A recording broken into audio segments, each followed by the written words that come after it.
Hey everyone, happy Tuesday and welcome back to another episode of AIDS Navigation. My name's Erin and today we're going to be talking about fasting. So not only did I think that this was a fitting topic as we're all coming back from our Thanksgiving feasts, but I also unfortunately think that this is a spiritual discipline that often gets overlooked in our cadet lives. There's no doubt about it. Fasting definitely isn't the most convenient thing. I mean, we're athletes who need fuel. We are students who need caffeine to stay focused. We are sons and daughters who need social media to stay connected over a long distance. But today I want to encourage you to think a little bit harder and evaluate some of these areas of your life. What is fasting?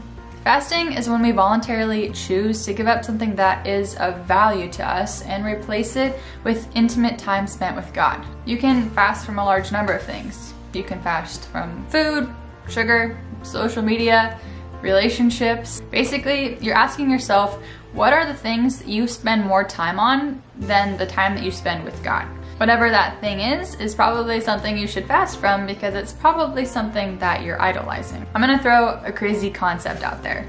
Some of you might want to think about giving a weekend homework fast a try. I mean, have you ever gotten close to spending as much time with God as you do with your homework?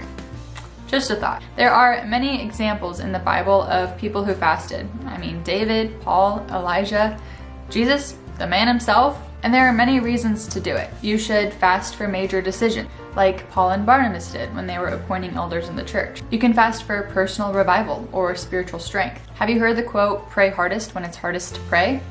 Well, sometimes when you're in a spiritual rut, we need to fast from all of the things that are pulling at our time and truly feast on the one thing that'll actually fill us up. A running theme throughout these AIDS Navigation videos has been the importance of an intimate relationship with God. Fasting is an opportunity to clear out all of the junk in your life so you can actually get to know Him.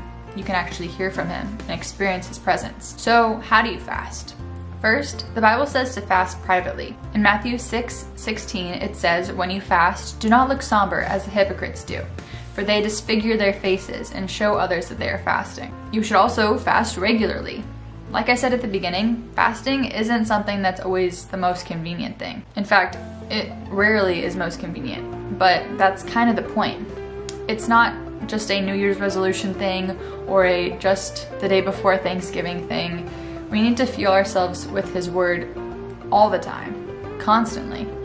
In John 5, Jesus says that His food is to do the will of those who sent Him and to finish His work. We should be seeking after the same thing. And in order to experience the way that God can fill us up, we've got to give it a try. Empty your stomach so He can fill it. Stop refreshing the page so that He can refresh your first goal of a relationship with Him. Other things can't set you free, but God can. And third, fast intimately. Don't focus on what you're giving up. Replace that time with uninterrupted, unhurried time with God, where you can focus entirely on Him. Through fasting, we become much more aware of the areas that God's Spirit is interested in helping us grow. It's really easy to blame anger on being hungry, but maybe you really need some help in the anger management and self-control area of your life. Also, fasting shows us what's really important in life and helps us to reallocate our time with things that are actually going to be beneficial to both us and the people around us. Most of the things that we end up craving in life are never going to fill us up. They're just enslaving us and leaving us constantly hungry for more. So, I encourage you to take this all in and think about what you need to fast from. It can look a few different ways. In the past couple months, in the last year, I've done a few different fasts. I've done some 40-day ones, which I have some really awesome devotionals for. So if you're looking for a social media fast or a sugar fast, I've got that resource for you.